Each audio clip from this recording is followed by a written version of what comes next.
वाले हैं unit and measurement class 11th का चैप्टर नंबर 2 और इसके हर एक टॉपिक को A to Z मतलब unit, dimension, dimensional formula, dimensional analysis, ये सारी चीज़ को हम लोग इस पूरे लेक्चर में कवर करने वाले हैं। मतलब कि वन शॉट वीडियो ये है और इन तक देखें इसको, ठीक है। तो बिना वक्त ज़ाया किए स्टार्ट करते हैं यूनिट एंड मेजरमेंट। तो सबसे पहले बात शुरू होती है एग्जैक्ट नॉलेज। और एग्जैक्ट नॉलेज हमको कब मिलेगा? जब हमारे पास दो चीजें हो, थ्योरी और न्यूमेरिकल, ठीक है। तो थ्योरी और न्यूमेरिकल का कहने का मतलब क्या है? जैसे मान लीजिए कि मेरे पास गाड़ी है और कोई पूछे अगर कि सर आपकी गाड़ी कितनी स्पीड से चलती है, तो हम कहेंगे कि बहुत स्पीड से चलती है, तो ये थ्योरी है। लेकिन इससे एग्जैक्ट नॉलेज तो मिला नहीं। लेकिन अगर मान लीजिए कि वो गाड़ी लेकर गया और फुल एकदम एक्सेलरेटर ले लिया और गाड़ी 40 से आगे जा ही नहीं रही है, तो कहेगा कि सर तो झूठ बोल रहे थे कि बहुत स्पीड गाड़ी चलती है, लेकिन गाड़ी कितने स्पीड से, कितने से ज़्यादा नहीं बढ़ रही है, 40 से ज़्यादा नहीं बढ़ रही। इसका मतलब ये है कि जैसे ही उसको एक नंबर मिला 40 किलोमीटर से ज़्यादा नहीं जाने वाली, इसको उस गाड़ी के बारे में क्या मिल गया? Exact knowledge. तो एग्जैक्ट नॉलेज के लिए दोनों चीज़ चाहिए, थ्योरी भी और न्यूमेरिकल भी। तो न्यूमेरिकल के लिए हम लोग क्या करते हैं? For numerical we do measurement. और न्यूमेरिकल के लिए हम लोग क्या करते हैं? मेजरमेंट करते हैं। और मेजरमेंट एक्चुअली में क्या है? Measurement is actually comparison. मतलब नंबर चाहिए और नंबर के लिए हम लोग क्या कर रहे हैं? मेजरमेंट कर रहे हैं। मेजरमेंट कहने का मतलब क्या होता है? मापना, तौलना। लेकिन देखा जाए तो हम एक्चुअली में क्या कर रहे हैं? मेजरमेंट एक्चुअली में क्या है? कंपैरिजन है। जैसे यहां पर एक कोई स्टिक है जिसकी लंबाई कुछ है AB और हमसे कहा गया कि इसकी लंबाई कितनी होगी। तो हम क्या करते हैं? हमारे पास एक छोटा सा स्केल है जिसका नाम डाल देते हैं CD और हम क्या करते हैं? इसको उठाते हैं और यहाँ डालते हैं। तो यहाँ डाले तो एक बार में ये इतना कवर हुआ, फिर दोबारा डाले तो ये इतना कवर हुआ और तीसरे बार में ये पूरा कंप्लीट हो गया। इसका मतलब कि लेंथ ऑफ AB बराबर होगा किसके? ये 3 दफा आया इसलिए 3 टाइम्स CD। तो AB बराबर 3 क्या हो जाएगा? CD। तो हमने क्या किया? इसका मेजरमेंट किया। लेकिन एक्चुअली में हम क्या कर रहे हैं? इस CD से कंपेयर कर रहे हैं। आप कहीं पर भी, जैसे आप सामान लेने गए, आटा लेने गए या चावल, तो उसमें क्या होता है? जैसे आप 5 केजी चावल ले रहे हैं, तो 5 केजी चावल में क्या होता है कि एक तरफ 5 केजी चावल डालेगा और एक तरफ 5 केजी का वेट डालता है और फिर दोनों को कंपेयर करता है। तो यहां पर आप ले रहे हैं 5 केजी चावल, लेकिन 5 केजी चावल के लिए उसने क्या किया? 5 केजी के वजन को एक तरफ रखा और दोनों को कंपेयर किया। दोनों आपस में इक्वल है, इसका मतलब कि ये चावल भी कितना है? 5 केजी का है। तो यहां पर उसने, आपके दिमाग में क्या है कि उसने मेजरमेंट किया, लेकिन एक्चुअली में उसने क्या किया? कंपैरिजन किया। तो जब भी हम लोग मेजरमेंट करते हैं तो हम लोग एक्चुअली में क्या करते हैं? कंपैरिजन करते हैं। जैसे आप किसी टेलर के पास गए कपड़ा सिलवाने के लिए, तो वहां पर टेलर क्या करता है? इंच टेप से आपके स्लीव्स की लंबाई को मेजर करता है। तो वहां पर भी मेजर कर रहा है, लेकिन कर क्या रहा है? वो इंच टेप से उसको कंपेयर कर रहा है। और आप कह रहे हैं कि मेजरमेंट ले रहा है, लेकिन एक्चुअली में क्या कर रहा है? वो कंपेयर कर रहा है। तो मेजरमेंट एक्चुअली में क्या है? कंपैरिजन। तो अब कंपैरिजन के लिए जो चीज चाहिए, for comparison the thing we required is, for comparison the thing we required is unit। और तुलना करने के लिए जो चीज चाहिए उसे हम क्या कहेंगे? यूनिट कहेंगे। तो अब यूनिट के बारे में समझते हैं। यूनिट क्या है? तो यूनिट की यूनिट के लिए कुछ टर्म्स है। क्या क्या है देखिए। सबसे पहले कि it is standard chosen value. Standard chosen value कहने का मतलब क्या है? स्टैंडर्ड चूजन वैल्यू कहने का मतलब यह है कि जो भी हम लोग यूनिट लेंगे, चाहे वो लेंथ का हो, चाहे वो टाइम का हो, चाहे वो मास का हो, उसका जो वैल्यू होगा वो स्टैंडर्ड होगा। स्टैंडर्ड कहने का मतलब कि उसके वैल्यू से सारे के सारे लोग एग्री करेंगे, और उसका वैल्यू क्या होगा, मतलब कि किसी को भी उसके वैल्यू पर कोई आपत्ति नहीं होगी। तो स्टैंडर्ड चूजन वैल्यू हो गया। दूसरी चीज क्या है कि it is standard chosen value. उसके बाद इट इज इजिली अवेलेबल, ये आसानी से क्या हो सकता है, मिल जाए। और सबसे इंपॉर्टेंट चीज कि its nature must be same as, its nature must be same as the nature of the thing which is to be, nature of the thing which is to be compared। इसका मतलब क्या है? इसका मतलब यह है कि जो यूनिट का नेचर होगा ठीक उसी के जैसा होना चाहिए जिसको आप क्या करने जा रहे हैं, कंपेयर करने जा रहे हैं। जैसे मान लीजिए कि अगर हमको इसकी लंबाई जाननी है कि कितनी होगी, तो हम क्या करेंगे, घड़ी लेकर आ जाएंगे, घड़ी से इसकी लंबाई मेजर करेंगे। तो ऐसा नहीं है, क्योंकि घड़ी किसका यूनिट हो जाएगा, टाइम के लिए। और टाइम का नेचर, टाइम के लिए हम लोग जो यूनिट लेंगे उसका भी, उसके पास भी क्या होना चाहिए, टाइम वाला नेचर होना चाहिए। लेकिन हम यहाँ लेंथ मेजर कर रहे हैं, तो जो हम यूनिट लेंगे उसके पास भी क्या होगा, लेंथ होगा। जैसे छोटे स्केल पर हम लोग काम करते हैं, कॉपी पर हम लोग काम करते हैं, तो छोटा स्केल है, उससे ऊपर जाएंगे तो इंच टेप मिलेगा। और जो जमीन उमीन नापते हैं उनके पास देखिएगा बड़ा सा चक्री रहता है, उसमें पूरा इंच टेप लपटाया हुआ रहता है। तो जो नेचर हमको चाहिए, जिसको कंपेयर करना है, यूनिट का भी नेचर कैसा होना चाहिए, उसी के तरह होना चाहिए। यूनिट कितने टाइप का, तो यूनिट दो टाइप का, एक फंडामेंटल, और फंडामेंटल को हम लोग एक और नाम से जानते हैं, इसका आसान सिंपल वर्ड हो जाएगा बेसिक, और दूसरा होता है डेराइव्ड। तो यूनिट के इंट्रोडक्शन तक हम लोग समझ गए, जो चैप्टर का हेडिंग है ये हम लोग समझ गए कि एग्जैक्ट नॉलेज कब मिलेगी, जब आपके पास दो चीजें हो, थ्योरी और न्यूमेरिकल। न्यूमेरिकल के लिए हम क्या करते हैं, मेजरमेंट करते हैं, और मेजरमेंट एक्चुअली में क्या है, कंपैरिजन है। और तुलना करने के लिए जो चीज चाहिए उसको क्या कहेंगे, यूनिट। यूनिट के पास तीन चीजें कि इसका वैल्यू स्टैंडर्ड होगा, और ये आसानी से अवेलेबल होगा, और इसका नेचर ठीक उसी के जैसा होना चाहिए जिसको आप कंपेयर करने जा रहे हैं। यूनिट कितने तरह का होगा, तो दो तरह का, एक फंडामेंटल और दूसरा डिराइव्ड। और सबसे इंपॉर्टेंट चीज कि unit tells the identity of physical quantity. Unit क्या करेगा, किसकी आइडेंटिटी बताएगा, फिजिकल क्वांटिटी। ये अभी आगे और क्लियर हो जाएगा, ये जो पॉइंट मैंने लिखा है, कुछ चीजें और समझेंगे।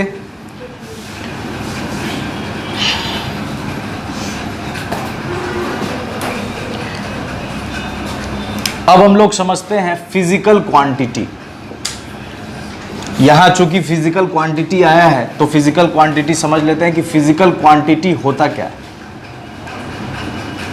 फिजिकल क्वांटिटी उसे कहेंगे विच कैन बी मेजर्ड, जिसको हम क्या कर सके, मेजर कर सके, and by the help of विच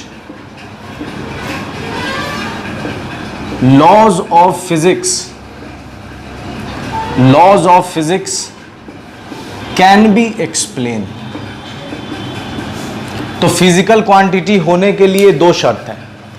पहला क्या है कि उसे हम क्या कर सकेंगे, मेजर कर सकेंगे, और दूसरी शर्त क्या है कि उसके मदद से लॉज ऑफ फिजिक्स को हम क्या कर सकेंगे, एक्सप्लेन कर सकेंगे। जिसके पास भी ये चीजें हैं उसको हम आंख बंद करके क्या बोल देंगे, फिजिकल क्वांटिटी। इसका एग्जाम्पल क्या क्या है, mass, length, force, time, displacement,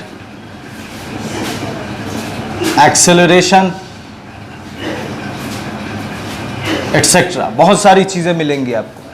और सब का सब आपस में अलग अलग है। जैसे मास अलग चीज है, लेंथ अलग चीज है, फोर्स अलग चीज है, ये सारी चीजें अलग है, लेकिन हम इन सब को क्या बोल रहे हैं? Physical quantity. क्यों सबको फिजिकल क्वांटिटी कह रहे हैं? क्योंकि इन सब को हम क्या कर सकते हैं? मेजर कर सकते हैं, और इन सब के मदद से लॉज ऑफ फिजिक्स को क्या कर सकते हैं? एक्सप्लेन कर सकते हैं। इसलिए ये सारे को हम क्या कहेंगे? Physical quantity. तो इसका जितना भी अब तक आप पढ़े हैं, 10 तक जितना भी पढ़े, करंट हो गया, potential energy, work energy, power, जितनी चीजें आपने पढ़ी है वो सारी की सारी क्या है? Physical quantity. क्योंकि सब को हम मेजर कर सकते हैं और सब के मदद से लॉज ऑफ फिजिक्स को एक्सप्लेन कर सकते हैं। तो फिजिकल क्वांटिटी भी कितने टाइप का होगा? तो ये भी 2 टाइप का होगा। फिजिकल क्वांटिटी भी 2 टाइप का, एक फंडामेंटल। फंडामेंटल का सिंपल वर्ड क्या है? बेसिक। और दूसरा है डेराइव्ड। ठीक है, दूसरा कौन है? डेराइव्ड। तो इतना तो हम लोग समझ गए कि यूनिट क्या है, यूनिट कितने टाइप का है, और यूनिट क्या बताएगा? पहचान किसकी? फिजिकल क्वांटिटी की। और फिजिकल क्वांटिटी क्या है? जिसको हम मेजर कर सके और जिसके मदद से लॉज ऑफ फिजिक्स को एक्सप्लेन कर सके। तो फिजिकल क्वांटिटी भी कितने टाइप का? 2 टाइप का, फंडामेंटल और डिराइव्ड। अब बात करते हैं, एक एजेंसी है, उस एजेंसी का नाम है general conference on weight and measure. Weight and measure, ये एक एजेंसी है जो इंटरनेशनल लेवल पर ये वर्क करती है। किस लेवल पर? Work internationally. इसका काम क्या है? तो इसका काम ये है कि साइंस के अंदर जितनी भी बदलाव, जितनी भी तब्दीलियां, जितना भी चेंजेस होगा, वो सब ये डिसाइड करेगी। जैसे ये संस्था है और ये जो भी डिसीजन लेगी वो इंटरनेशनली होगा, मतलब पूरे वर्ल्ड में उस चीज को फॉलो करना होगा। तो इस एजेंसी ने ऐसा तो बहुत सारा फिजिकल क्वांटिटी है हमारे पास, बहुत सारा है। तो इस एजेंसी ने इसमें से कुछ को बेसिक बोला या बेसिक माना। इस एजेंसी ने ऐसे बहुत सारे फिजिकल क्वांटिटी में से कुछ को क्या कहा कि ये बेसिक है। जैसे इंग्लिश में 26 लेटर जो अल्फाबेट का, वो बेसिक है, पूरी इंग्लिश उसी 26 लेटर से बनी। उसी तरह इसने कुछ को बेसिक बोला और बेसिक माना, और उसी बेसिक से पूरा का पूरा फिजिकल क्वांटिटी जितना भी आप पढ़ते हैं वो सब का सब उसी 7 से ही बना है। वो 7 कौन कौन है देख लीजिए।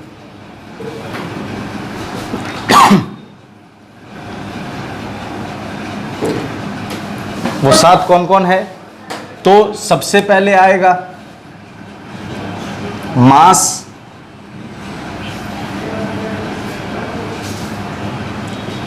फिजिकल क्वांटिटी,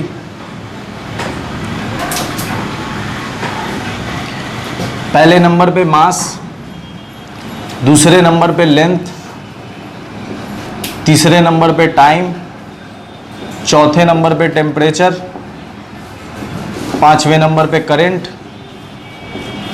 छठे नंबर पर luminous intensity,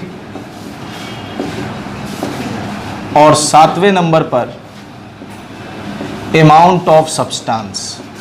amount of substance, ये 7 को, इन 7 को इस एजेंसी ने फंडामेंटल कहा है।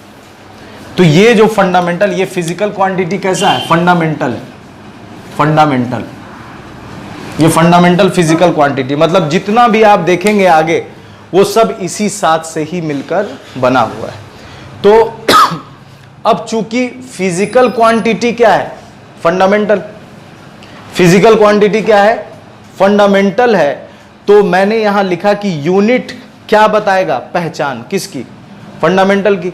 तो ये जो 7 फंडामेंटल फिजिकल क्वांटिटी है, ये 7 का पहचान, इस 7 की पहचान कौन बताएगा? यूनिट। तो जब फिजिकल क्वांटिटी कैसा है? फंडामेंटल, तो इसका यूनिट भी कैसा हो जाएगा? फंडामेंटल। तो फंडामेंटल यूनिट में मास का क्या हो जाएगा? किलोग्राम, जिसको हम लोग केजी सिंबल से दिखाएंगे। लेंथ का क्या हो जाएगा? मीटर। जिसको हम लोग एम से दिखाएंगे। टाइम का क्या हो जाएगा, सेकेंड, जिसको हम लोग एस से दिखाएंगे। टेम्परेचर का क्या हो जाएगा, केल्विन, जिसको हम लोग के से दिखाएंगे। करंट का क्या हो जाएगा, एम्पियर, जिसको हम लोग ए से दिखाएंगे। लुमिनियस इंटेंसिटी कैंडेला, इसको हम लोग CD से दिखाएंगे। और अमाउंट ऑफ सब्सटेंस का हो जाएगा मोल, जिसको हम लोग MOL से दिखाएंगे। तो ये 7 फंडामेंटल किसने चुना, इस एजेंसी ने चुना। चूंकि ये फंडामेंटल, ये फिजिकल क्वांटिटी फंडामेंटल है, तो इसकी पहचान जो बताए यूनिट, वो भी कैसा हो जाएगा, फंडामेंटल हो जाएगा।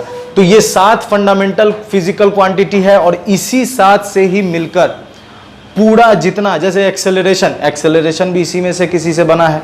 उसके बाद फोर्स भी इसी में से, इसी 7 में से किसी से बना है। ठीक है, जितना भी पावर देखें, वर्क देखें, काइनेटिक एनर्जी, पोटेंशियल एनर्जी, जो भी आप नजर दौड़ाएंगे, वो सब का सब इसी 7 से ही मिलकर बना है। तो ये 7 फंडामेंटल क्वांटिटी है। इसमें हम लोग फंडामेंटल यूनिट समझ गए। इतना तक में हम लोगों ने फंडामेंटल यूनिट समझ लिया क्या है, और फंडामेंटल फिजिकल क्वांटिटी क्या है ये समझ लिया। अब जो इस 7 से निकल कर आए उसको हम लोग क्या कहेंगे, डिराइव्ड। उस क्वांटिटी को कहेंगे डिराइव्ड क्वांटिटी, और उसकी जो यूनिट होगी, या उसका जो यूनिट होगा, वो क्या हो जाएगा, डिराइव्ड यूनिट। कैसे, तो देखिए, जैसे यहां पर हम एक एग्जांपल ले लें, वेलोसिटी। तो वेलोसिटी का फॉर्मूला क्या होता है, डिस्प्लेसमेंट बाय टाइम।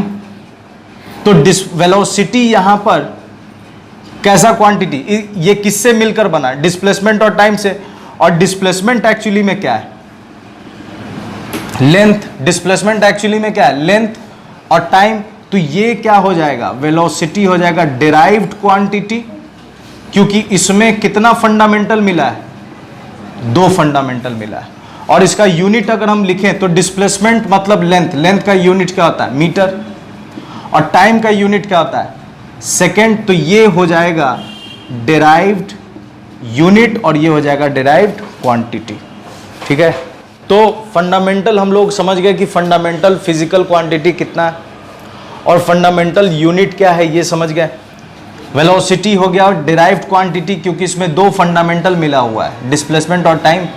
और इसका जो यूनिट होगा वो डिराइव्ड यूनिट हो जाएगा। तो फंडामेंटल यूनिट, डिराइव यूनिट, और फंडामेंटल फिजिकल क्वांटिटी और डिराइव फिजिकल क्वांटिटी, ये सब चीजें हम लोगों ने समझ लिया। इस 7 के अलावा 2 एंगल भी है, इस 7 के अलावा 2 एंगल भी है, जिसको हम लोग बोलते हैं 2 सप्लीमेंट्री एंगल। 2 सप्लीमेंट्री एंगल कौन कौन है, 2 सप्लीमेंट्री एंगल, तो देखिए 2 सप्लीमेंट्री एंगल में पहला प्लेन एंगल, जिसको हम लोग सिंपली एंगल से भी जानते हैं, और इसका सिंबल क्या है, थीटा। प्लेन एंगल कब कहलाएगा, जब कोई आर्क, जैसे ये एक आर्क है, जैसे ये एक सरकमफ्रेंस है, ये रेडियस है, तो इस सरकमफ्रेंस, ये पूरा सरकमफ्रेंस है और ये 2 रेडियस है, इसमें से सिर्फ इतना को रहने दें तो ये कहलाता है आर्क। तो यहां ये आर्क है, ये आर्क जिसकी लंबाई मान लेते हैं l, ये रेडियस r, ये रेडियस r, और इसका एंगल दोनों इसके बीच का कितना हो गया, थीटा। तो इसको हम लोग क्या कहेंगे, प्लेन एंगल। और प्लेन एंगल का फॉर्मूला क्या होगा, तो प्लेन एंगल या सिंपली एंगल का फॉर्मूला हो जाएगा आर्क बाय रेडियस। मतलब एंगल है थीटा, आर्क है l, और रेडियस है r। तो ये सिंपल एंगल का फॉर्मूला हो गया। इसका एसआई यूनिट क्या होगा, तो इसका एसआई यूनिट हो जाएगा रेडियन, जिसका सिंबल है रेड, सिर्फ हम लोग रेड लिखेंगे। इसके बाद चूंकि 2 सप्लीमेंट्री एंगल है, तो एक हम लोगों ने समझ लिया, प्लेन एंगल को समझ लिया। अब हम लोग बात करते हैं सॉलिड एंगल। तो सॉलिड एंगल कौन है, इसका सिंबल होता है ओमेगा। ठीक है, ऐसा आप 10th में ओम लिखते थे, लेकिन अब यहां सिंबल वही है, नाम इसका हो गया ओमेगा। ये कब बनेगा, तो जब कोई एरिया एंगल फॉर्म करे, जैसे कोन आइसक्रीम खाए होंगे तो उस कोन आइसक्रीम का जब आप ऊपर वाला कवर निकालते हैं तो उसमें एक सर्कुलर प्लेट मिलता है जिसमें आइसक्रीम लगी होती है। उसको चाटने के बाद आप ध्यान से देखिएगा तो एरिया आपको मिलेगा, ये एरिया, और ये यहां पर एंगल फॉर्म कर रहा है, ये इसका रेडियस हो गया, इसको हम लोग बोलेंगे सॉलिड एंगल। यहां लेंथ एंगल बना रहा था इसलिए प्लेन एंगल, यहां एरिया एंगल बना रहा है इस वजह से इसको क्या कहेंगे, सॉलिड एंगल। और सॉलिड एंगल का फॉर्मूला क्या हो जाएगा, ओमेगा। सॉलिड एंगल का फॉर्मूला होगा एरिया बाय रेडियस का स्क्वायर। तो ओमेगा बराबर ए अपॉन आर स्क्वायर, ओमेगा बराबर ए अपॉन आर स्क्वायर। ये सॉलिड एंगल का फॉर्मूला हो गया। इसका एसआई यूनिट क्या होगा, तो इसका एसआई यूनिट हो जाएगा स्टेरेडियन, और सिंबल इसका होगा स्टीरैड। तो उस एजेंसी ने, जिसका नाम क्या है, general conference of weight and measure, उसने 7 को फंडामेंटल माना, और उस 7 की आइडेंटिटी मतलब उसकी जो यूनिट है उसको, चूंकि क्वांटिटी फंडामेंटल है इसलिए यूनिट भी उसका क्या हो जाएगा, फंडामेंटल। जो इससे निकले उसको हम लोग क्या कहेंगे, डिराइव्ड क्वांटिटी, और जो यूनिट होगा उसको क्या कहेंगे, डिराइव्ड यूनिट। इस 7 के अलावा 2 सप्लीमेंट्री एंगल है, एक प्लेन एंगल जिसका सिंबल थीटा, और फॉर्मूला हो जाएगा थीटा बराबर एल अपॉन आर, यूनिट हो जाएगा रेडियन, और एक है सॉलिड एंगल, तो सॉलिड एंगल हो जाएगा एरिया अपॉन रेडियस का होल स्क्वायर, और इसका सिंबल है ओमेगा। तो ये 7 + 2 इतना फंडामेंटल है। अब इसके अलावा जितना भी हम लोग देखेंगे वो सब इसी 7 और इसी 2 से मिलकर बना हुआ है, ठीक है। अब कि अभी ये 7 फंडामेंटल है और जितने भी क्वांटिटी है वो सब इसी 7 से ही मिलकर बने हैं। तो जो भी डिराइव्ड है, क्या हम उस डिराइव्ड को इस फंडामेंटल के फॉर्म में नहीं लिख सकते हैं? तो कैसे लिखेंगे देखिए, जैसे फोर्स का फॉर्मूला हम लोग लिखते हैं, तो फोर्स का फॉर्मूला क्या होगा, फोर्स एक डिराइव्ड क्वांटिटी है, फोर्स डिराइव्ड क्वांटिटी है, इसको हम लोग लिखेंगे फंडामेंटल के टर्म में। तो फोर्स का फॉर्मूला क्या है, मास इनटू एक्सेलरेशन, ये फोर्स का फॉर्मूला है। अब मास चूंकि फंडामेंटल में है तो मास को हम नहीं तोड़ सकते क्योंकि मास ऑलरेडी फंडामेंटल है और मास यहां अवेलेबल है, तो मास को हम मास ही रहने देते हैं। एक्सेलरेशन इस 7 में नहीं है, तो हम क्या करेंगे, एक्सेलरेशन को तोड़ेंगे। तो एक्सेलरेशन को तोड़ेंगे तो हमें फॉर्मूला एक्सेलरेशन का डालना होगा, और वो फॉर्मूला है वेलोसिटी अपॉन टाइम। तो अब देखिए, मास इसमें है तो मास को कुछ नहीं करना है, मास को ऐसे का वैसे ही उतार देते हैं, और टाइम, इसमें टाइम भी है तो टाइम के साथ भी कुछ नहीं करेंगे, टाइम को भी रहने देते हैं। बात करते हैं वेलोसिटी की, तो इसमें वेलोसिटी नहीं है, तो इसका मतलब कि वेलोसिटी को भी तोड़ना होगा। मतलब वेलोसिटी का फॉर्मूला डाल देंगे, वेलोसिटी का फॉर्मूला होता है डिस्प्लेसमेंट अपॉन टाइम। तो अब देखें, मास फंडामेंटल है, यहां आ गया, डिस्प्लेसमेंट एक्चुअली में क्या है, लेंथ है। इसका मतलब कि हम इस डिस्प्लेसमेंट को क्या लिख सकते हैं, लेंथ लिख सकते हैं, और ये टाइम नीचे आएगा तो टाइम का क्या हो जाएगा, स्क्वायर। तो इसको हम ऐसे लिख सकते हैं, मास लेंथ, और टाइम को ऊपर लिख दे तो टाइम का पावर कितना हो जाएगा, -2। अब आप ध्यान से देखें तो यहां मास का पावर कुछ नहीं है मतलब 1, यहां लेंथ का पावर कुछ नहीं है मतलब 1, और टाइम का पावर कितना है, -2। और ये हमने किसको तोड़ा, फोर्स को तोड़ा। तो अब देखिए, मास लेंथ टाइम क्या है, फंडामेंटल, और हमने इस डिराइव्ड को किस फॉर्मेट में लिख दिया, फंडामेंटल के फॉर्म में लिख दिया। मतलब जो भी डिराइव्ड है वो फंडामेंटल से ही बना है, और इसका मतलब कि हम उसको फंडामेंटल के फॉर्म में लिख सकते हैं। तो कैसे लिखेंगे ये तरीका समझ में आ गया। एक एग्जांपल और, उसके बाद हम लोग कंक्लूजन पे पहुंच जाएंगे। अब हम लोग बात करते हैं किसकी, वर्क की। तो वर्क का फॉर्मूला क्या होगा, तो वर्क का फॉर्मूला होता है फोर्स इनटू डिस्प्लेसमेंट। वर्क का फॉर्मूला हो गया फोर्स इंटू डिस्प्लेसमेंट। तो फोर्स के लिए अभी हम लोगों ने काम किया है, तो ज्यादा डिटेल में ना जाकर के हम क्या करते हैं, डायरेक्ट इसके रिजल्ट को लिख देते हैं। तो फोर्स बराबर इतना लिख देते हैं, तो फोर्स की जगह हमने इतना लिख दिया, मास का पावर 1, लेंथ का पावर 1 और टाइम का पावर -2। अब बच गया कौन, तो अब बच गया डिस्प्लेसमेंट। और डिस्प्लेसमेंट क्या है, तो लेंथ है, तो डिस्प्लेसमेंट की जगह पर यहां पर लेंथ लिख देते हैं। तो अब अगर ध्यान से देखिए तो मास का पावर कितना आ गया 1, लेंथ इंटू लेंथ, लेंथ का पावर कितना आ जाएगा 2 और टाइम का पावर क्या आ गया -2। अब जो पॉइंट मैं समझाना चाह रहा हूं उसको थोड़ा ध्यान से समझिए। हमने क्या किया, जैसा कि कहा कि ये 7 फंडामेंटल है और इसी से जितने भी हैं मिलकर बने हुए हैं, तो जो भी डिराइव्ड होगा उसको हम फंडामेंटल के फॉर्म में लिख सकते हैं।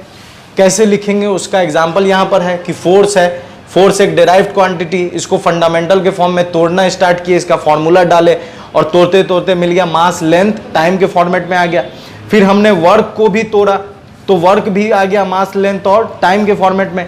तो अब चूंकि इसमें भी 3 फंडामेंटल है, मास लेंथ टाइम, और वर्क में भी कितने फंडामेंटल हैं 3, मास लेंथ टाइम। तो जब तीनों में, इसमें फोर्स में भी और वर्क में भी, इस दोनों में मास लेंथ टाइम भी है और इसमें भी मास लेंथ टाइम है, तो कौन सी चीज है जो दोनों को एक दूसरे से सेपरेट कर रहा है, दोनों को एक दूसरे से अलग कर रहा है। इसमें भी मास है, इसमें भी मास है, इसमें भी लेंथ है, इसमें भी लेंथ, इसमें भी टाइम है, इसमें भी टाइम। तो कौन सी ऐसी चीज है जो दोनों को एक दूसरे से अलग कर रहा है, तो वो इसका पावर है। यहां पर देखिए मास का यहां पर पावर कितना 1, तो यहां भी मास का पावर 1, यहां लेंथ का पावर कितना 1, लेकिन यहां लेंथ का पावर कितना हो गया 2, यहां t का पावर कितना है -2 और यहां t का पावर कितना है -2। तो मास लेंथ टाइम फोर्स में भी है, वर्क में भी है, लेकिन दोनों को एक दूसरे से जो अलग करने का काम कर रहा है वो कौन कर रहा है, पावर। तो हम यहां लिख सकते हैं इस चीज को, अगर हम लिखें तो यहां लिख सकते हैं कि 1 is the power of mass, mass का पावर कितना है 1, लेंथ का पावर कितना है, तो 1 is the power of length, और -2 क्या है, किसका पावर है, तो -2 is the power of time. अब आप ध्यान से देखिए, ये जो पावर है, इस पावर को हम लोग एक अलग नाम दिए और इसी पावर को हम लोग क्या बोलते हैं, डायमेंशन। इस पावर को क्या बोलते हैं, डायमेंशन। और ये मास लेंथ टाइम क्या है, मास लेंथ टाइम क्या है, फंडामेंटल फिजिकल क्वांटिटी। तो ये है fundamental physical quantity, fundamental physical quantity. तो और ये क्या है, पावर्स। तो डायमेंशन, डायमेंशन जो हम लोग समझेंगे वो डायमेंशन एक्चुअली में क्या है, पावर। और किसका पावर, डायमेंशंस। तो डायमेंशन को अगर हम डिफाइन करें तो लिख सकते हैं कि dimensions are the power of fundamental physical quantity. तो यहां पर यूनिट एंड मेजरमेंट में हम लोगों को डायमेंशन पढ़ना है, और डायमेंशन क्या है एक्चुअली में ये समझ गए। फिर से देख लीजिए, ये 7 फंडामेंटल है, जितने भी डिराइव्ड हैं इसी 7 से मिलकर बने हैं। तो यहां पर जैसे फोर्स एक डिराइव्ड क्वांटिटी, इसको फंडामेंटल के फॉर्म में लिख सकते हैं, तो फॉर्मूला डाल दिए मास इंटू एक्सेलरेशन। मास यहां है फंडामेंटल में, इसलिए मास नहीं टूटेगा, एक्सेलरेशन नहीं है इसलिए एक्सेलरेशन को तोड़ेंगे और उसके फॉर्मूला को डालेंगे, वेलोसिटी अपॉन टाइम। तो टाइम भी आ गया फंडामेंटल, लेकिन वेलोसिटी इसमें नहीं है, तो अब वेलोसिटी का भी फॉर्मूला डालकर उसको भी तोड़ेंगे, तो आ गया डिस्प्लेसमेंट अपॉन टाइम। और डिस्प्लेसमेंट एक्चुअली में क्या है, लेंथ। तो ये हमें मिल गया फोर्स फंडामेंटल के फॉर्म में। फिर हमने वर्क का भी फंडामेंटल वाला फॉर्मेट निकाला, तो वर्क में भी मास लेंथ टाइम आया। तो हम देख रहे हैं कि इसमें भी मास है, इसमें भी मास है, इसमें भी लेंथ है, इसमें भी लेंथ है, इसमें भी टाइम है और इसमें भी टाइम है, लेकिन दोनों को एक दूसरे से अलग करने का काम जो कर रहा है वो दोनों का पावर है, इस फंडामेंटल का पावर है। और इसी पावर को हम लोग क्या कहते हैं, डायमेंशन कहते हैं। तो इस चीज को हम लोग डायमेंशन के फॉर्म में लिख सकते हैं। तो डायमेंशन के फॉर्म में कैसे लिखेंगे इसको थोड़ा देख लीजिए। यहां पर इसको डायमेंशन के फॉर्म में लिखने के लिए m को, ये जो मास है इसके लिए हम लोग सिंबल लेंगे कैपिटल M। सिंबल लिए capital M, m capital M क्या बताएगा? मास, और मास का पावर कितना है? 1, तो यहां लिख देंगे 1। ये है लेंथ, तो लेंथ के लिए सिंबल लेंगे L कैपिटल L, और यहां पावर कितना है? 2, तो यहां डाल देंगे 2। और यहां है टाइम, टाइम के लिए सिंबल लेंगे T, और यहां पावर कितना है? -2। और इसको हम लोग क्या करेंगे? बिग ब्रैकेट के अंदर डाल देंगे। तो इसी चीज को हमने थोड़ा शॉर्ट करके लिख दिया। मास के लिए सिंबल लिया कैपिटल M, लेंथ के लिए सिंबल लिया कैपिटल L, और टाइम के लिए सिंबल लिया कैपिटल T, और इसके पावर को जस का तस चढ़ा दिया और बिग ब्रैकेट डाल दिया। ये जो फॉर्मेट हमको मिला इसी को हम लोग कहते हैं डायमेंशनल फॉर्मूला। तो डायमेंशनल फॉर्मूला क्या है ये समझ गए, और डायमेंशनल फॉर्मूला लिखेंगे कैसे ये समझ में आ गया। अब देखिए, तो हम लोग क्या समझे? फंडामेंटल और किसी भी डेराइव को फंडामेंटल के फॉर्म में लिखना, और जब हम उसको लिखेंगे तो उसको एक दूसरे से अलग करने का काम कौन करेगा? पावर। इसी पावर को हम लोग क्या बोलते हैं? डायमेंशन बोलते हैं। और इसी को एक फॉर्मेट में लिखेंगे, इसी डेराइव्ड को फंडामेंटल के फॉर्मेट में लिखेंगे, एक रूप में लिखेंगे। उसके पावर के साथ फंडामेंटल क्वांटिटी होगा, उसके साथ उसका पावर होगा, और इस रूप को, इस फॉर्मेट को ही हम लोग क्या कहते हैं? Dimensional formula. तो हम लोग किसी का भी डायमेंशनल फॉर्मूला, किसी भी डेराइव्ड का डायमेंशनल फॉर्मूला निकाल सकते हैं। जैसे यहां पर मैंने वर्क का लिखा है, तो फोर्स का भी हम लोग डायमेंशनल फॉर्मूला लिख सकते हैं। फोर्स का डायमेंशनल फॉर्मूला सबसे पहले बिग ब्रैकेट दे देंगे m। मास के लिए हम लोग क्या यूज करते हैं? m, तो यहां m, और इसका पावर हो जाएगा 1, लेंथ इसका पावर हो जाएगा 1, और t इसका पावर हो जाएगा -2। तो ये फोर्स का डायमेंशनल फॉर्मूला हो गया, ये फोर्स का डायमेंशनल फॉर्मूला हो गया, और ये मास, ये वर्क का डायमेंशनल फॉर्मूला हो गया। तो डिफरेंस देख सकते हैं, यहाँ L का पावर 1 है, यहाँ L का पावर 2 है। तो किसी का भी हम लोग डायमेंशनल फॉर्मूला लिख सकते हैं। जैसे एक और एग्जांपल देख लीजिए, वर्क और फोर्स हो गया है। अब जैसे मान लीजिए मोमेंटम की बात करें, आपसे कहा गया कि मोमेंटम का डायमेंशनल फॉर्मूला लिखना है। तो सबसे पहले अगर आपको डायमेंशनल फॉर्मूला लिखना है, अगर आपको डायमेंशनल फॉर्मूला लिखना है तो सबसे पहले आपको उसका फॉर्मूला लिखना होगा। उस फॉर्मूला से उसका SI यूनिट लिखना होगा, और SI यूनिट किस फॉर्म में लिखना होगा? तो एक्सपोनेंट के फॉर्म में लिखना होगा, एक्सपोनेंशियल फॉर्म। और वो जो SI यूनिट होगा वो एब्सोल्यूट होगा। तो एब्सोल्यूट मतलब क्या है? जैसे फोर्स का हम यूनिट लिखते हैं न्यूटन, और एक फोर्स का यूनिट लिखते हैं किलोग्राम मीटर पर सेकंड स्क्वायर। तो ये जो किलोग्राम मीटर पर सेकंड है इसी को हम लोग एब्सोल्यूट बोलते हैं। ठीक है, इसी को क्या बोलते हैं? एब्सोल्यूट। तो स्टेप 2 SI यूनिट लिखना है। अब step 3 big bracket M L T और माथा पर पावर ABC। अब जैसे क्वेश्चन है कि आप मोमेंटम का लिख के बताइए, तो सबसे पहले हम मोमेंटम का क्या लिखेंगे? फॉर्मूला। तो मोमेंटम का फॉर्मूला होता है मास इनटू वेलोसिटी। तो हमने सबसे पहला स्टेप काम कर लिया, मोमेंटम बराबर मास इनटू वेलोसिटी। अब अगला स्टेप क्या करना है? इसका SI यूनिट लिखना है। तो मास का SI यूनिट क्या होता है? kg लिख देंगे। और वेलोसिटी का SI यूनिट क्या होता है? तो वेलोसिटी का SI यूनिट होता है मीटर पर सेकेंड। तो एब्सोल्यूट फॉर्म में आ गया, लेकिन हमें एक्सपोनेंट चाहिए, तो किलोग्राम मीटर सेकेंड इनवर्स। अब यहां पर क्या करना है? Big bracket MLT। kg किसके लिए? kg किसका यूनिट है? मास का, और मास का पावर कुछ नहीं मतलब 1। मीटर किसका? लेंथ का, तो 1, लेंथ का भी पावर 1 हो जाएगा। और सेकंड किसका है? तो टाइम का, और टाइम का पावर क्या हो जाएगा? -1। तो ये मोमेंटम का क्या निकल कर आ गया? Dimensional formula. ठीक है, तो इस तरह से हम किसी का भी डायमेंशनल फॉर्मूला निकाल सकते हैं, लिख सकते हैं। जल्दी से क्वेश्चन बनाइए। तो एक्सेलरेशन हाँ तुम ही लोग से बोल रहे, जल्दी एक्सेलरेशन का निकाल कर बताइए, उसके बाद काइनेटिक एनर्जी का, पोटेंशियल एनर्जी का, इस तीन का जल्दी से बनाइए शन। तो एक्सेलरेशन का फॉर्मूला हो जाता है वेलोसिटी अपॉन टाइम। फॉर्मूला से क्या निकालेंगे, एसआई यूनिट, तो वेलोसिटी मीटर पर सेकेंड और टाइम सेकेंड, तो इसको भी ऊपर लिखेंगे तो s-2, तो इसका हो जाएगा m0, क्योंकि इसमें kg नहीं है, किलोग्राम नहीं है, इसलिए m0 L1 t-2। ये एक्सेलरेशन का हो गया। काइनेटिक एनर्जी का क्या होगा, तो काइनेटिक एनर्जी का फॉर्मूला होता है हाफ mv²। तो यहाँ हमको हाफ से कोई मतलब नहीं है, क्योंकि हम लोग यूनिट का काम कर रहे हैं, तो यूनिट का काम कर रहे हैं, तो हमको हाफ से कोई मतलब नहीं, इस हाफ को भूल जाइए। m मतलब मास, तो मास का यूनिट क्या होता है kg, और वेलोसिटी का यूनिट क्या होता है मीटर पर सेकेंड, और उसका पावर 2, तो ये हो जाएगा kg मीटर स्क्वायर s-2। तो इसको हम लोग लिखेंगे m kg, m का पावर 1, l का पावर 2 और t का पावर -2।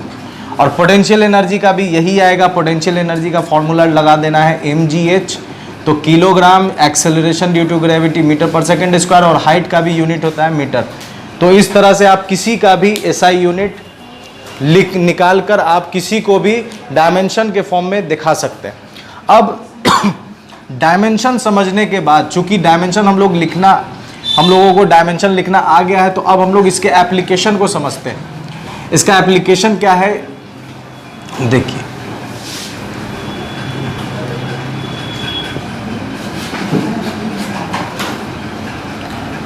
वार्तालाप नहीं करो। अब टॉपिक है applications of dimensional formula. Dimensional formula, इसका एप्लीकेशन क्या क्या है देखिए। इसमें हम लोग 3 एप्लीकेशन पढ़ेंगे। पहला एप्लीकेशन है checking correctness of formula. Checking correctness of formula, तो फॉर्मूला हम लोग कैसे निकालेंगे या चेक कैसे करेंगे, तो इसके लिए और एक हम लोगों को पढ़ना है कन्वर्शन, और एक हम लोग पढ़ेंगे डिड्यूसिंग रिलेशन बिटवीन फिजिकल क्वांटिटीज। तो इन तीनों को करने से पहले हम लोगों को एक प्रिंसिपल समझना है, जिसको कहते हैं principle of homogeneity. Principle of homogeneity क्या कहता है, प्रिंसिपल ऑफ होमोजेनिटी कहता है कि डायमेंशन जो भी LHS का होगा, डायमेंशन ऑफ LHS वही डायमेंशन होगा डायमेंशन ऑफ RHS। जैसे एक एग्जांपल ले ले, तो जैसे मान लीजिए फोर्स का फॉर्मूला है मास इनटू एक्सेलरेशन, तो जो डायमेंशन इसका होगा डायमेंशन ऑफ RHS, वही डायमेंशन इसका होगा डायमेंशन ऑफ LHS। इसी को हम लोग क्या कहते हैं, प्रिंसिपल ऑफ होमोजेनिटी। इसी का यूज करके इस तीनों एप्लीकेशन को हम लोग समझेंगे। तो सबसे पहले हम लोग समझते हैं करेक्टनेस ऑफ फॉर्मूला। तो करेक्टनेस ऑफ फॉर्मूला के लिए देखिए, यहां पर जैसे एक क्वेश्चन ले लेते हैं, फॉर्मूला है v बराबर u प्लस AT। आपको भी पता है ये फॉर्मूला सही है, लेकिन हम यहाँ चेक करेंगे डायमेंशन के बेसिस पर कि ये फॉर्मूला सही है या गलत है। तो इसके लिए हमको लगाना होगा क्या, प्रिंसिपल ऑफ होमोजेनिटी। तो प्रिंसिपल ऑफ होमोजेनिटी लगाने के लिए सबसे पहले हम लोग डायमेंशन ऑफ LHS निकालते हैं।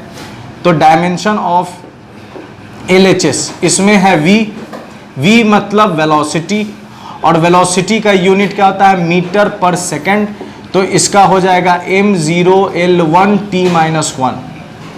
ये हमने इसका डायमेंशन लिख दिया, क्योंकि m0 क्योंकि किलोग्राम नहीं है, मीटर है, इसलिए l का पावर 1, सेकेंड है इसलिए इसका t का पावर -1। अब हम लोग काम करते हैं किसका तो अब हम लोग काम करेंगे RHS का। तो डायमेंशन ऑफ RHS निकाल लेते हैं। तो RHS में क्या है u प्लस AT। एक चीज यहां पर एकदम नोट में लिख लीजिएगा कि सेम डायमेंशन को ही हम लोग क्या कर सकते हैं, कैन बी एडेड और सब्ट्रैक्टेड। सेम डायमेंशन ही जुड़ेगा या घटेगा, अगर अलग डायमेंशन होगा तो वो जुड़ नहीं सकता, घट नहीं सकता। अब देखिए एडेड और सब्ट्रैक्टेड, तो यहां ध्यान से देखिए, यहां पर क्या लगा हुआ है, प्लस का साइन।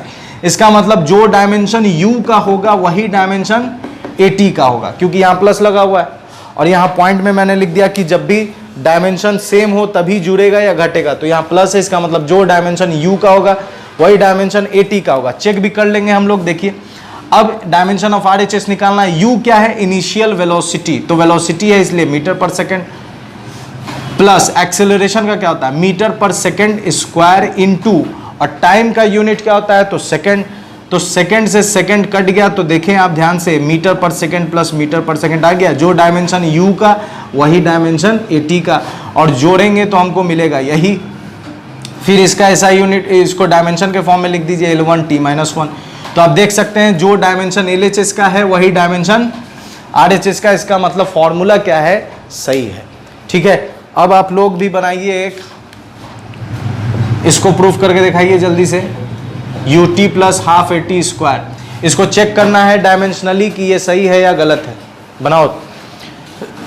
यहां पर S क्या बता रहा है? तो डिस्टेंस, U क्या है? तो इनिशियल वेलोसिटी,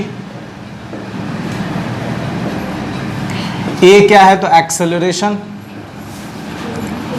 और T क्या है? तो टाइम। ठीक है, इसको भी आप डायमेंशनली प्रूफ कर सकते हैं। ठीक है, सबसे पहले हम लोग निकालेंगे dimension of LHS।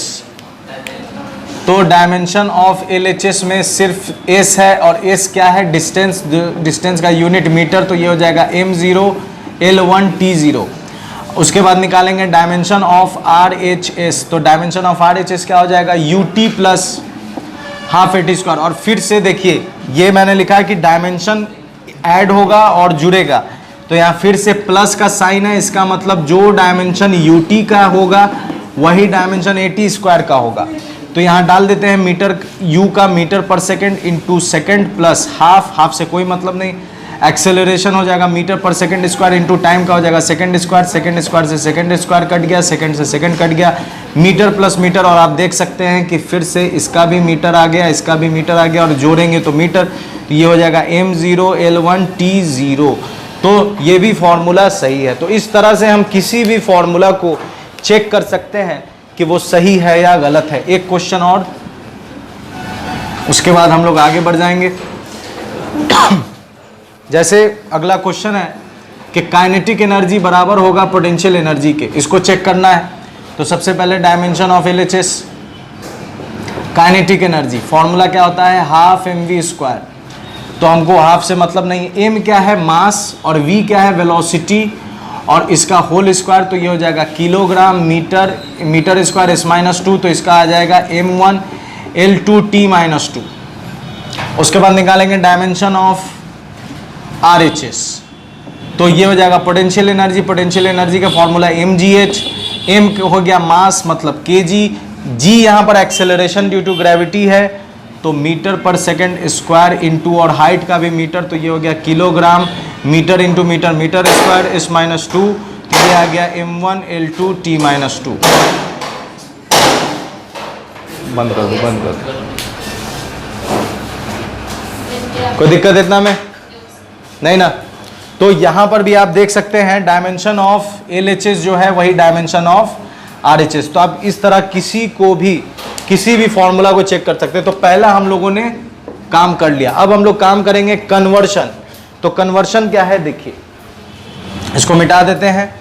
Principle of homogeneity basic है, और सेम डायमेंशन को जोड़ेंगे या घटाएंगे, इस पर भी क्वेश्चन बनेगा।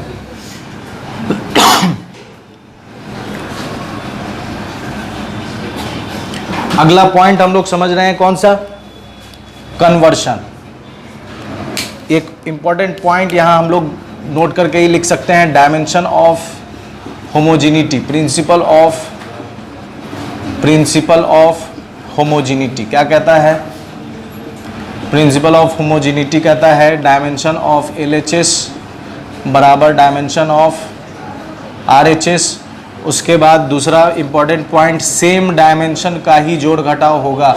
Same dimensions can be added और सब्ट्रैक्टेड, ठीक है।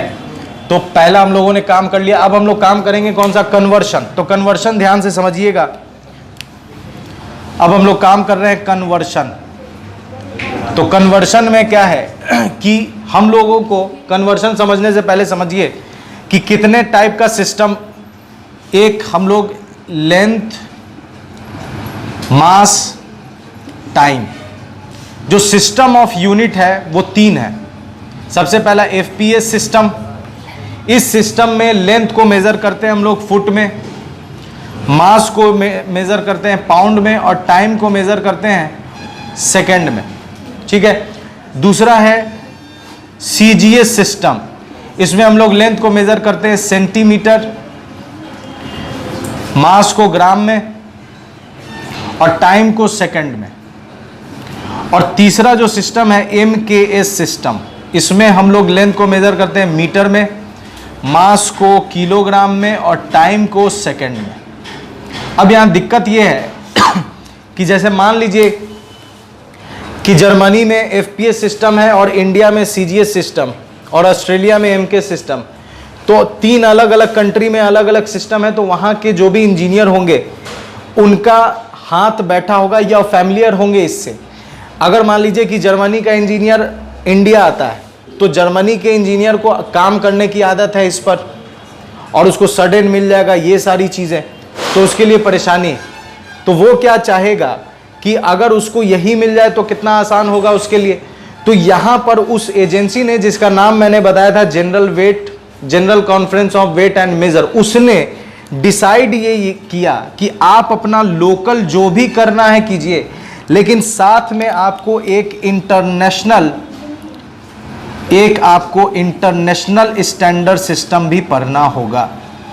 इंटरनेशनल स्टैंडर्ड सिस्टम, जिसको हम लोग एसआई के नाम से जानते हैं।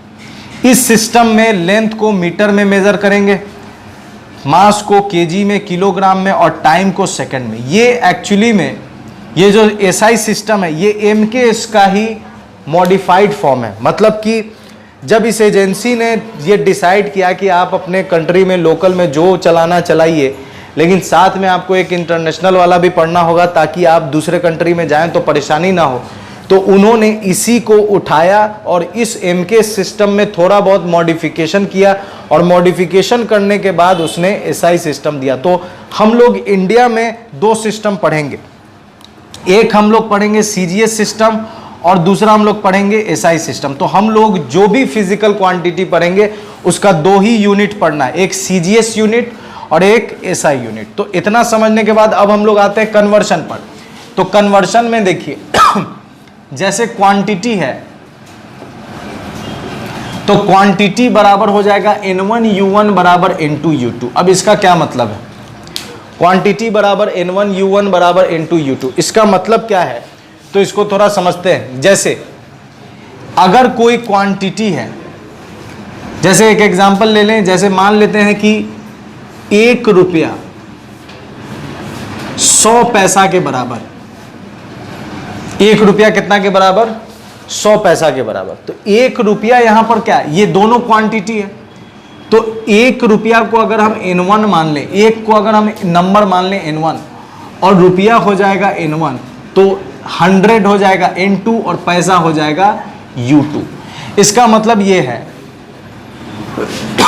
इसका मतलब ये कि अगर N1 छोटा है N2 से, N1 अगर छोटा, N1 छोटा है, N1 1 है और N2 क्या है 100, तो N1 अगर छोटा है N2 से, तो इसका मतलब U1 बड़ा हो जाएगा किससे? U2 से। बात नहीं करो मोनू। N1 छोटा है किससे? N2 से, तो U1 बड़ा हो जाएगा U2 से। सिंपल सा है कि अगर आप बड़ा यूनिट ले, जैसे एक एग्जांपल के तौर पर लेते हैं, 1 किलोमीटर कितना हो जाएगा? 1000 मीटर। तो यहां ये N1 किलोमीटर हो जाएगा यूनिट 1। सेम चीज है N2 यूनिट हो जाएगा U2 मीटर। तो N1 यहां छोटा है, N1 छोटा है, इसका मतलब क्या है कि N1 छोटा है, इसका मतलब कि U1 क्या हो जाएगा? N1 यहां छोटा है, इसका मतलब कि U1 क्या हो जाएगा? बड़ा हो जाएगा। तभी N1 क्या होगा? छोटा होगा। ठीक है। तो अब ये चीज समझ गया कि कोई भी क्वांटिटी को हम N1U1 बराबर N2U2 लिख सकते हैं। क्यों लिखेंगे? क्योंकि एक ही चीज है, उसका अलग अलग फॉर्मेट लिख सकते हैं। अगर यूनिट 1 में लिखेंगे तो कितना होगा और यूनिट 2 में लिखेंगे तो कितना होगा। तो जब हम दो अलग अलग यूनिट में लिखेंगे तो उसका n1 मतलब नंबर उसका वैरी करेगा। अगर आप बड़ा यूनिट लीजिएगा तो नंबर छोटा हो जाएगा, और अगर आप छोटा यूनिट लीजिएगा तो नंबर उसका बड़ा हो जाएगा। अब तो ये क्वांटिटी बराबर n1 u1 बराबर n2 u2 समझ गए। अब इसको हम लोग कन्वर्शन के फॉर्म में कैसे लिखेंगे ये समझना है।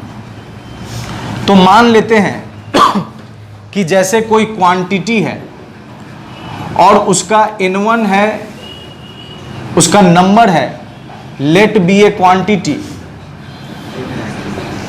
कोई क्वांटिटी है और उस क्वांटिटी का नंबर हो गया n1, तो यूनिट जो होगा उस यूनिट को हम लोग लिखेंगे u1, और ये u1 किसके बराबर होगा? तो m1 का पावर a, l1 का पावर b और t1 का पावर c। अब ये m1 l1 t1 क्या है? तो यूनिट है, और यूनिट अभी हम लोग पढ़ते आ रहे हैं। यूनिट मतलब आइडेंटिटी फिजिकल क्वांटिटी का, और फिजिकल क्वांटिटी का आइडेंटिटी मतलब kilogram, metre, time, acceleration, metre पर सेकेंड स्क्वायर। तो उसी को हम लोग m1 l1 और t1 के फॉर्म में लिख रहे हैं। अब मानते हैं दूसरे क्वांटिटी के फॉर सेकेंड सिस्टम, अगर हम सेकेंड सिस्टम की बात करें, सेकेंड सिस्टम ऑफ यूनिट, तो इसमें नंबर हो जाएगा n2 और यूनिट हो जाएगा u2। तो u2 को क्या लिख सकते हैं? m2 का पावर a, l2 का पावर b, t2 का पावर c। तो अब इस वाले पर बैठा दीजिए, n1 u1 बराबर n2 u2। तो n1 के जगह n1, u1 के जगह हम इतना लिख देंगे, m1 का पावर a, l1 का पावर b, t1 का पावर c। n2 के जगह n2 और u2 के जगह क्या लिख देंगे? m2 का पावर a, l2 का पावर b, t2 का पावर c। अब क्या करना है? तो उसको इधर भेज देते हैं। तो जब हम उसको इधर भेजेंगे तो ये हो जाएगा m1 a, l1 b, t1 c, और इसको नीचे भेज देंगे तो ये हो जाएगा m2 का पावर a, l2 का पावर b, t2 का पावर c। ये आ गया n2। तो n2 को हम और कैसे लिख सकते हैं? तो फाइनली हम n2 बराबर लिख सकते हैं n1, और इस m वाले को 1 में डाल दें क्योंकि पावर सेम है, तो डायरेक्ट लिख सकते हैं m1 बाई m2 का power a, l1 by l2 का पावर b और t1 बाई t2 का पावर c। ये हमारे पास एक फॉर्मूला आ गया। इस फॉर्मूला के मदद से हम लोग क्या करेंगे? एक सिस्टम से दूसरे सिस्टम में, और हम लोगों को बस 2 ही सिस्टम पढ़ना, कौन कौन? CGS और SI। तो जब भी देगा कहेगा एक सिस्टम से दूसरे सिस्टम में कन्वर्ट कीजिए, मतलब या तो CGS टू SI या SI टू CGS। ये और क्लियर हो जाएगा अभी जब हम लोग एक क्वेश्चन करेंगे। पर एक क्वेश्चन हम लोग करेंगे और पूरा कंसेप्ट क्लियर हो जाएगा। ये फॉर्मूला आया कैसे? अब जैसे एक क्वेश्चन हम लोग लेते हैं,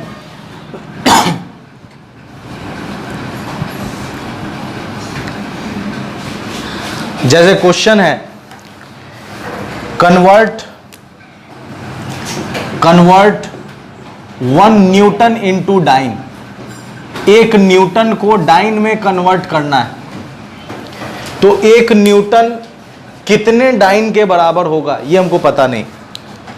1 न्यूटन कितने डाइन के बराबर है ये पता नहीं है। तो इसके लिए ये कन्वर्शन है। तो हम लोग इसको सॉल्व कैसे करेंगे? देखिए, सबसे पहले सॉल्यूशन दिया गया क्या है?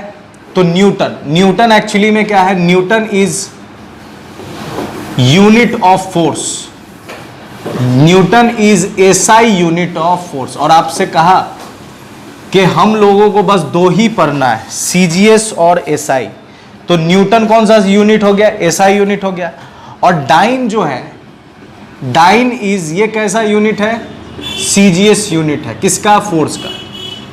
अब आपको ध्यान से देखिए, तो कितने न्यूटन को बदलना है? 1 न्यूटन को बदलना है। तो N1 कितना हो गया? 1। N1 आपको मालूम चल गया कि 1 न्यूटन को बदलना है। अब चूंकि हमने इसको N1 माना है तो न्यूटन भी क्या हो जाएगा? न्यूटन हो जाएगा U1। न्यूटन हो जाएगा U1। और न्यूटन में हमको मालूम नहीं चल रहा है कि मास कितना है, केजी कितना है, तो इसका हमको क्या लिखना होगा? Absolute form. तो एब्सोल्यूट फॉर्म लिखिए न्यूटन का, तो लिखेंगे किलोग्राम मीटर पर सेकेंड स्क्वायर। अब इससे आपको साफ मालूम चल रहा है कि इसमें m1 कितना है, m1 इसमें क्या है, तो m1 इसमें kg है, L1 क्या है, तो L1 इसमें मीटर है, T1 क्या है, तो T1 इसमें सेकंड है। सबका पावर यहाँ A B C पावर है, मास का पावर A, तो मास का पावर A कितना है, कुछ नहीं तो 1 मीटर, B इसका भी पावर कुछ नहीं मतलब 1, और सेकंड का पावर किससे दिखाते हैं, C से दिखाते हैं, और कितना है सेकंड का पावर, तो -2। तो N1 और U1 का काम हम लोगों ने कंप्लीट कर लिया। अब काम करेंगे किसका, तो N2 का। N2 हमको निकालना है कि कितना है, N2 नहीं पता है, लेकिन U2 क्या हो जाएगा, तो U2 हो जाएगा डाइन। और डाइन कौन सा सिस्टम है, CGS। तो CGS में आपको पता है कि ये आ जाएगा किसमें, ग्राम सेंटीमीटर और सेकंड स्क्वायर, क्योंकि CGS में मास किसमें होता है, ग्राम में, लेंथ सेंटीमीटर में, और टाइम सेकंड में। तो M2 कितना हो जाएगा, M2 हो जाएगा ग्राम, L2 हो जाएगा सेंटीमीटर, और T2 हो जाएगा सेकंड। पावर में कोई बदलाव नहीं। अब हमने सारी बातें यहाँ इससे और इससे सारी बातें लिख ली है। अब यहाँ क्या करना है, सिंपली फॉर्मूला पर बैठा देना है। तो N2 के जगह N2, N1 कितना है 1, तो N1 के जगह 1 डाल दीजिए। M1 कितना है, तो M1 यहाँ kg है, kg डाल देंगे। M2 कितना है ग्राम, तो यहाँ ग्राम डाल देंगे। A पावर कितना है 1, तो 1 डाल देंगे। फिर L1 कितना मीटर, तो यहाँ मीटर डाल देंगे। L2 कितना सेंटीमीटर, तो यहाँ सेंटीमीटर डाल देंगे। और B यहाँ पर कितना है, तो B यहाँ पर 1 है, तो 1 डाल दीजिए। उसके बाद T1 क्या है सेकंड, और T2 भी सेकंड है, तो सेकंड बाई सेकंड। और पावर कितना हो जाएगा C -2। अब बस इसको कैलकुलेट कर देना है। 1 है तो 1 को किसी से भी मल्टीप्लाई कीजिएगा तो उतना ही रहेगा। इस kg को हम लोग क्या लिख सकते हैं, 1000 ग्राम बाई ग्राम। पावर कितना हो जाएगा 1। इस मीटर को कितना लिख सकते हैं, तो 100 सेंटीमीटर बाई सेंटीमीटर। और सेकंड से सेकंड कट गया तो 1 और पावर -2। इस ग्राम से ग्राम भी कट गया, सेंटीमीटर से सेंटीमीटर भी कट गया, तो N2 निकल कर आ गया 1000 × 100। इसका मतलब N2 आ गया 10 to the power 5। तो N2 आ गया 10 to the power 5। इसका मतलब N2 मालूम चल गया। इसका मतलब कि 1 newton 10 to the power 5 dyne के बराबर। 1 न्यूटन कितने डाइन के बराबर, 10 to the power 5 डाइन के बराबर। तो इस तरह से हमने कन्वर्शन का काम करके SI सिस्टम से किस में कन्वर्ट कर दिया, CGS में कन्वर्ट कर दिया। ठीक है, एक क्वेश्चन और करेंगे और सारा कंसेप्ट क्लियर हो जाएगा। 1 न्यूटन कितना डाइन के बराबर है, 10 to the power 5 डाइन। इससे एक चीज समझिए कि 1 न्यूटन कितना डाइन है, 10 to the power 5 dyne. Newton जो थे वो अपनी बीवी को प्यार से न्यूटन न्यूटन बुलाते थे। बीवी उनकी बहुत खुश हो जाती थी कि वाह मेरा पति अपने नाम से मुझे बुला रहा है, न्यूटन न्यूटन। लेकिन जब उनको मालूम चला कि 1 newton 10 to the power 5 dyne के बराबर है तो बहुत हंगामा हुआ और सिविल वॉर भी हो गया। तो इसका कंक्लूजन ये निकला कि न्यूटन की बीवी अकेले 10 to the power 5 डाइन के बराबर थी। और किसी औरत को डाइन बोल दीजिएगा तो फिर समझ जाइए आप। अगला क्वेश्चन है, कन्वर्ट 1 जूल इनटू अर्ग। 1 जूल को किस में कन्वर्ट करना है, अर्ग में। सॉल्यूशन क्या क्या दिया हुआ है, इसको बंद कर दो। Joule is SI unit of work. Joule जो है वो SI यूनिट ऑफ वर्क का। अर्ग is CGS unit of work. तो एक हमको कौन सा यूनिट मिल रहा है, बार बार कह रहे हैं 2 ही चीज पढ़ना है, एक SI मिला और एक CGS मिला। तो जूल SI है और कितना जूल, तो N1 हो गया 1 और जूल बराबर होता है किलोग्राम मीटर स्क्वायर पर सेकंड स्क्वायर। तो M1 हो गया kg, L1 हो गया मीटर, T1 हो गया सेकेंड, A का पावर 1, B का पावर कितना हो गया, B का पावर 2, T का पावर C का पावर -2। अब N2 में काम करते हैं, N2 ही हमको मालूम करना है। अर्ग बराबर हो जाएगा kg का हो जाएगा gram centimetre square second inverse square. तो M2 हो गया ग्राम, L2 हो गया सेंटीमीटर और T2 हो गया सेकेंड। अब बस वहां बैठा देना है फॉर्मूला पर। M2 N2 निकालना है। N1 कितना है 1, M1 कितना kg, M2 क्या है ग्राम, पावर कितना A कितना है 1, L1 कितना है, L1 यहाँ मीटर है, L2 क्या है सेंटीमीटर, पावर इसका कितना है B का पावर कितना 2, T1 क्या है सेकेंड, T2 भी सेकेंड है और इसका पावर कितना है C का पावर -2।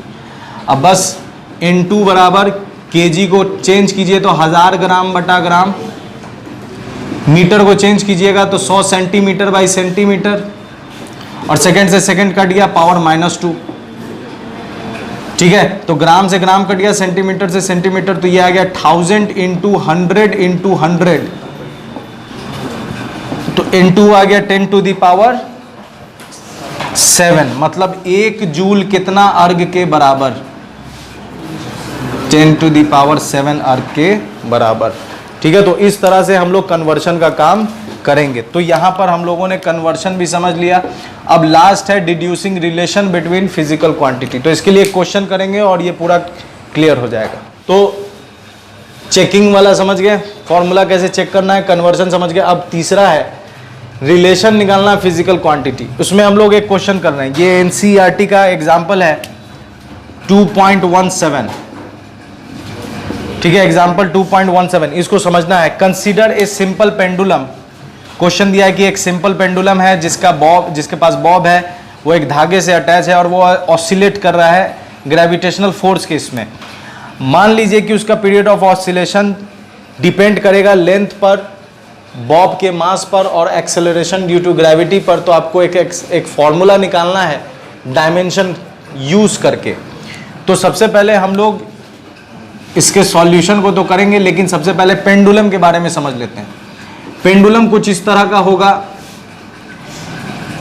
ये बॉब कहलाता है, इसके पास कुछ मास है, ये उसका स्ट्रिंग है जिसका लेंथ L है। अब जब हम इसको यहां से, ये इसका मीन पोजीशन कहलाएगा, मीन पोजीशन। अब जब हम इसको यहां से उठाकर यहां ले जाएंगे और छोड़ देंगे तो ये ऐसे गया, फिर ऐसे आकर यहां पहुंचेगा और फिर ये यहां आएगा। तो ये जो आगे पीछे back and fourth motion E1 E2, ठीक है। अब देखिए ये मीन से गया, मान लीजिए इसको हमने इसको यहां ले गए तो मीन से गया E1, छोड़ दिए तो E1 से फिर कहां आएगा मीन पर, और फिर मीन पर रुकेगा नहीं, ये यहां चला जाएगा E2, और फिर E2 से आया मीन पर। तो इसको हम लोग कहेंगे कि इसने एक कंप्लीट ऑसिलेशन परफॉर्म किया, वन कंप्लीट ऑसिलेशन। तो वन कंप्लीट ऑसिलेशन क्या है ये समझिए कि मीन है, इस मीन से एक बार इधर गया एक्सट्रीम पर, फिर वापस मीन पर आया, फिर इधर एक्सट्रीम पर गया और फिर मीन पर आया। तो अपने मीन से एक बार इधर, फिर मीन पर, फिर एक बार इधर और फिर मीन पर, इसको हम लोग कहते हैं एक कंप्लीट ऑसिलेशन। और इतना करने में जो वक्त लगाएगा वो वक्त इसका कहलाएगा टाइम पीरियड, वो वक्त इसका क्या कहलाएगा, टाइम पीरियड। तो क्वेश्चन यही कह रहा है कि जो टाइम पीरियड है इसके ऑसिलेशन का, वो डिपेंड कर रहा है इसके लेंथ पर, वो डिपेंड कर रहा है इसके बॉब के मास पर, और डिपेंड कर रहा है एक्सेलरेशन ड्यू टू ग्रेविटी जो हमेशा जी नीचे लग रहा है इस पर। तो फॉर्मूला हमको निकालना है किसका यूज करके, इसी डायमेंशन का यूज करके। तो करना क्या है ये समझ गए। अब इसको सॉल्व करते हैं क्वेश्चन के अकॉर्डिंग। ये जो टाइम पीरियड है, टाइम पीरियड डिपेंड कर रहा है किस पर, तो लेंथ पर, तो लिख देंगे L। ये टाइम पीरियड डिपेंड कर रहा है किस पर, मास पर, ये लेंथ L। ये मास m और टाइम पीरियड डिपेंड कर रहा है acceleration due to gravity g पर। ये एक्सेलरेशन है ग्रेविटी वाला, तो ये तीन चीज पर डिपेंड कर रहा है। तो हम क्या करेंगे, तीनों को कंबाइंड कर देते हैं, तो T proportional L M G कुछ ऐसा मिल जाएगा हमको। लेकिन हमको ये तो नहीं मालूम है, हमें ये नहीं मालूम है कि लेंथ कितनी दफा आएगा, मास कितनी दफा आएगा और एक्सेलरेशन कितनी दफा आएगा, तो ये हमें नहीं पता है। इसलिए हम क्या करेंगे, इसका पावर मान लेते हैं A, इसका पावर मान लेते हैं B और इसका पावर मान लेते हैं C। तो पावर क्यों माना गया, सबसे पहले ये तीन बात तो क्वेश्चन खुद ही बोल रहा है कि ये इस पर डिपेंड कर रहा है, इस पर डिपेंड कर रहा है, इस पर डिपेंड कर रहा है, ये क्वेश्चन खुद ही बोल रहा है। लेकिन कौन कितनी मर्तबा आएगा, मतलब इसके डायमेंशन के बारे में कोई बात नहीं, इसलिए हम मान लिए कि L A टाइम्स आता है, एक L का पावर A, मास का पावर B और G का पावर C। अब यहां पर क्या यूज करेंगे, तो हम लोग यूज करेंगे यही प्रिंसिपल ऑफ होमोजेनिटी। तो dimension of LHS, dimension of LHS निकालिए। Dimension of LHS left hand side में T है, T बोले तो टाइम, और टाइम का यूनिट क्या हो जाएगा, सेकंड। तो सेकंड का इसका डायमेंशन लिखेंगे m0 L0 T1। ये हमने LHS का डायमेंशन लिख दिया। अब हम लोग काम करेंगे किसका, RHS का। तो RHS का काम करते हैं, डायमेंशन ऑफ RHS। तो RHS का काम करेंगे तो L का पावर A, M का पावर B और G का पावर C। L यहां पर क्या है, लेंथ, और लेंथ का यूनिट क्या होता है, मीटर। तो मीटर का पावर आ गया A। ये M क्या है, मास, और मास का यूनिट क्या होता है, kg। तो kg का पावर आ गया B। और G क्या है, एक्सेलरेशन, और एक्सेलरेशन का यूनिट होता है मीटर पर सेकंड स्क्वायर का पावर C। तो इसको हम लोग ऐसे लिख सकते हैं, kg का पावर B, मीटर का पावर A, और ये हो जाएगा मीटर का पावर C, और इसको ऊपर लिखेंगे तो मीटर सेकंड का पावर हो जाएगा -2C। ये पूरा मैथ्स है यहाँ पर। अब ध्यान से देखिए, तो kg का power B, metre into metre base same है, तो पावर ऐड हो जाएगा A प्लस C, और सेकंड का पावर हो जाएगा -2C। इसको हम लोग इस फॉर्मेट में लिख देते हैं। तो m का पावर B, L का पावर A प्लस C, और T का पावर आ गया -2C। अब इसके बाद क्या करना है, दोनों को इक्वेट कर देना है।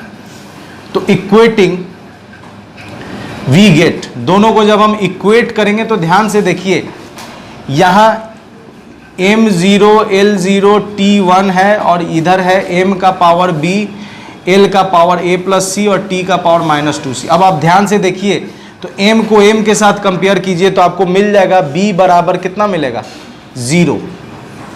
B का वैल्यू कितना मिला, 0। तो B बराबर मिला आपको 0। अब L को L के साथ कंपेयर कीजिए तो A प्लस C बराबर मिलेगा 0। तो A प्लस C बराबर मिल गया 0, तो A बराबर -C। T को T के साथ कंपेयर कीजिए तो -2C बराबर मिलेगा 1। तो -2C बराबर 1, तो C बराबर -1/2। तो हमको B का वैल्यू मालूम चल गया, C का वैल्यू मालूम चल गया, और C का वैल्यू यहाँ डाल देंगे तो A भी मालूम चल जाएगा। तो A बराबर माइनस, और C क्या है, -1/2, तो A निकल कर आ जाएगा 1/2। तो हमें सब के वैल्यूज मालूम चल गए। अब इस वैल्यू को यहाँ पुट कर देना है, तो क्या मिलेगा, T प्रोपोर्शनल L का पावर A का वैल्यू कितना आया, 1/2।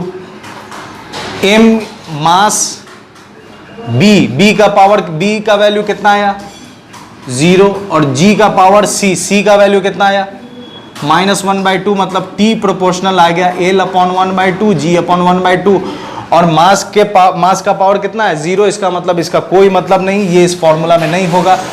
तो इसको फाइनली हम ऐसे लिख सकते हैं, और जब प्रोपोर्शनैलिटी का साइन हटेगा तो कांस्टेंट आएगा 2π L/G। ये फॉर्मूला निकल कर आ गया, T बराबर 2π√L/G। ये जो 2π है, ये एक्सपेरिमेंट के बेसिस पर ये वैल्यू आता है। तो जो क्वेश्चन हमसे कह रहा था कि derive the expression for its time period, वो एक्सप्रेशन हमने निकाल लिया। किस मेथड को यूज करके, डायमेंशन का मेथड यूज करके। तो इतने तक में हम लोगों ने डायमेंशन समझ लिया, यूनिट समझ लिया, फंडामेंटल और डेराइव्ड क्वांटिटी समझ लिया, और डायमेंशन लिखने का तरीका समझ लिया, और एप्लीकेशन ऑफ डायमेंशन के तीनों पैटर्न को समझ लिया। प्रिंसिपल ऑफ होमोजेनिटी को समझ लिया।